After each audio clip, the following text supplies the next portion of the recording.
Alright, grab your coffee, settle in, and let's dive deep down into this messy, dramatic, and surprisingly personal history of the Wars of the Roses. I'm your host, The Historian, and trust me, after this saga, you'll feel like you've just run a historical marathon.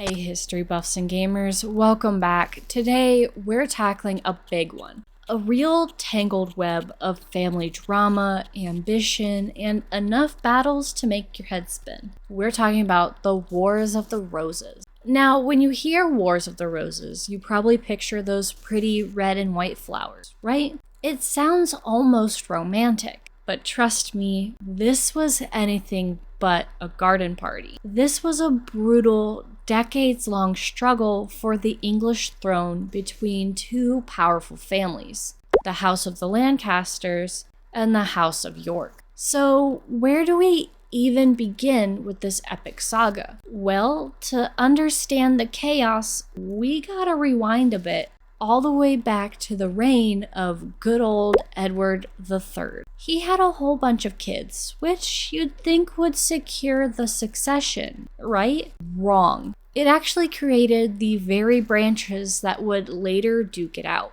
His sons founded the houses of Lancaster and York. Fast forward a few generations and things get complicated. The spark that really lit the fuse was the reign of Henry VI.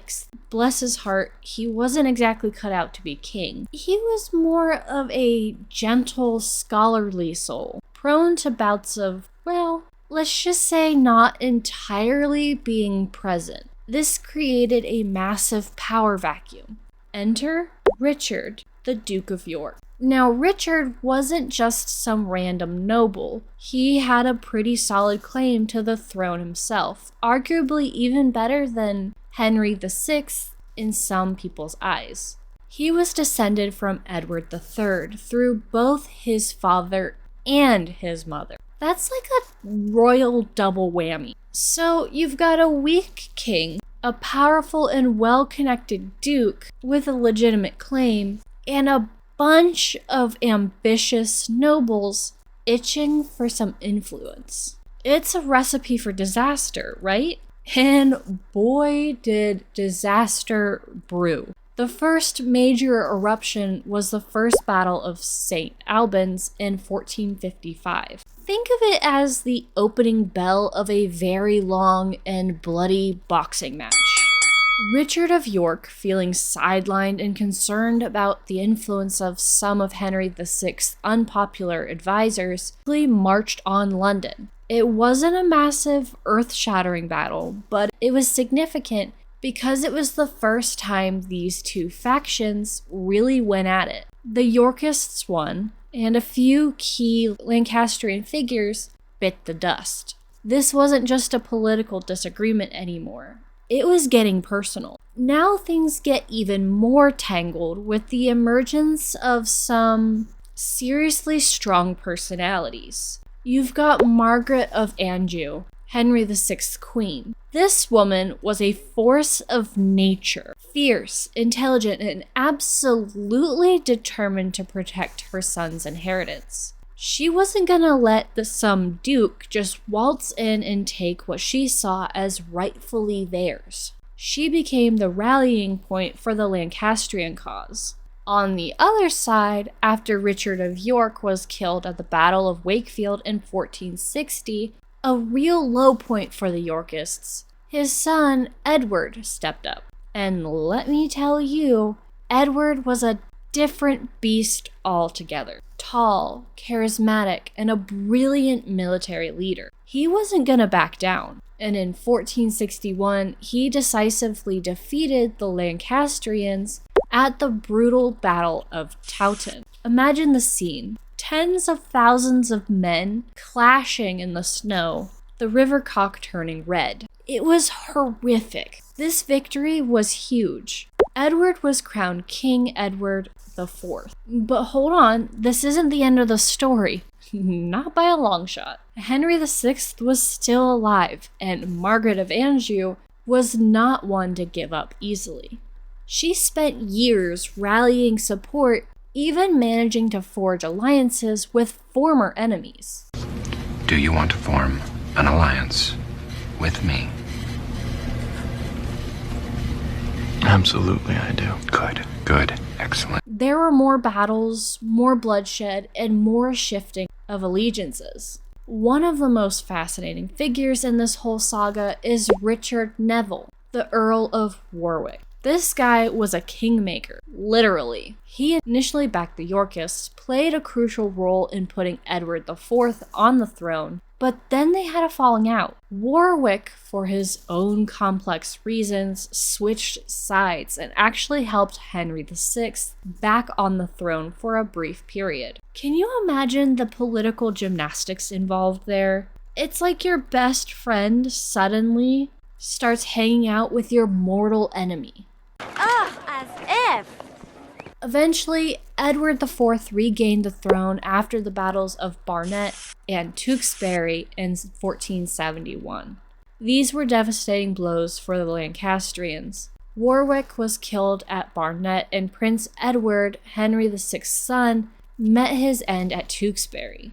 Shortly after, Henry VI himself died in the Tower of London, conveniently, shall we say, while Edward IV was back in power. It looked like the Yorkists had finally triumphed, but the drama still wasn't over. When Edward IV died unexpectedly in 1483, things went completely sideways. His young son, Edward V, was supposed to inherit the throne, but his uncle, Richard, Duke of Gloucester, stepped in as protector. And then the little princes in the tower disappeared. We still don't know for sure what happened to them, but Richard III was declared king. This act was shrouded in mystery and suspicion, alienated many, even former Yorkists. Now, this brings us to the final act, the arrival of Henry Tudor. He had a tenuous claim to the throne through his Lancastrian mother,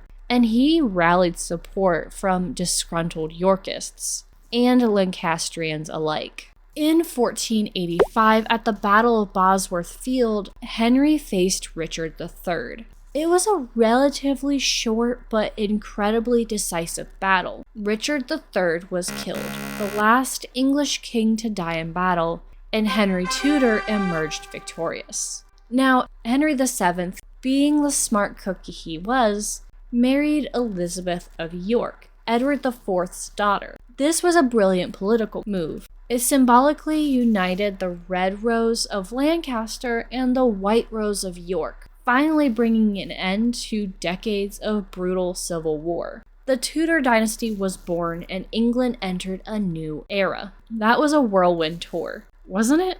The Wars of the Roses weren't just about pretty flowers. They were about power, ambition, family feuds taken to the extreme, and the very fate of the English monarchy. It's a story filled with fascinating characters, dramatic twists and turns, and a whole lot of bloodshed. It shaped the course of English history and paved the way for the powerful Tudor dynasty that followed. So next time you see a red or white rose, remember the turbulent history behind those seemingly delicate symbols.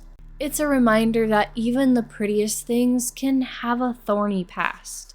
Thanks for joining me on this historical deep dive. If you enjoyed this video and want to explore more fascinating corners of history, make sure to like and subscribe. Until next time, keep gaming and stay curious. Bye!